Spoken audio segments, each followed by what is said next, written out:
Welcome back to my channel Study Leads. আজিৰ এই ভিডিঅ'ত আমি আলোচনা কৰিম লকডাউনৰ তৃতীয় পৰ্যায়ৰ লকডাউনৰ কথা। আপোনালোক নিশ্চয় অৱগত যে কৰোনা ভাইৰাছে পৃথিৱীত এক ভয়ংকৰ ৰূপ ধাৰণ কৰিছে। ভাৰতবৰ্ষৰ অন্যান্য ৰাজ্যৰ লগতে অসমতো ইয়াৰ প্ৰভাৱ দেখা গৈছে। ইতিমধ্যে আমি জানো যে লকডাউনৰ দ্বিতীয় পৰ্যায়ৰ লকডাউন বহুত ঘোষণা কৰা হৈছে।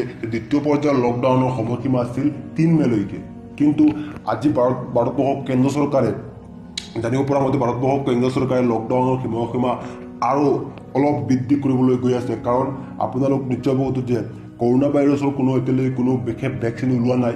ইয়াক নিৰাময়ৰ কাৰণে কোনো বিশেষ ঔষধ ওলোৱা নাই। লকডাউনৰ কথা ঘোষণা কৰিব আৰু তৃতীয় পৰ্যায়ৰ লকডাউনৰ সময়সীমা থাকিব 13 মেলৈকে।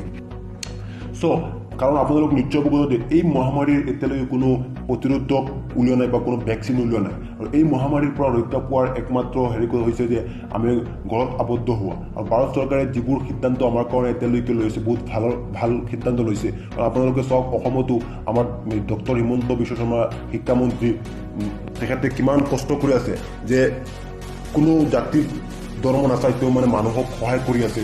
আৰু যদি আমি সেই তেখেতসকলৰ সিদ্ধান্তবোৰ যদি আমি মানি নচলোঁ, হয়তো কৰোনা ভাইৰাছে হয়তো অসমতো এদিনাখন ভয়ংকৰ ৰূপ ধাৰণ কৰিব। আপোনালোকে নিজৰ ঘৰত থাকিব, ছেফত থাকিব। ধন্যবাদ ভিডিঅ'টোৰ কাৰণে। And please do subscribe our channel for more effective and helpful videos.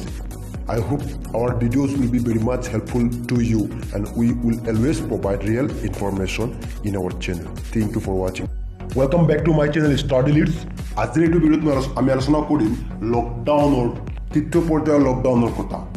আপোনালোক নিশ্চয় অৱগত যে কৰোনা ভাইৰাছে পৃথিৱীত এক ভয়ংকৰ ৰূপ ধাৰণ কৰিছে। ভাৰতবৰ্ষৰ অন্যান্য ৰাজ্যৰ লগতে অসমতো ইয়াৰ প্ৰভাৱ দেখা গৈছে। ইতিমধ্যে আমি জানো যে লকডাউনৰ দ্বিতীয় পৰ্যায়ৰ লকডাউন বহুত ঘোষণা কৰা হৈছে।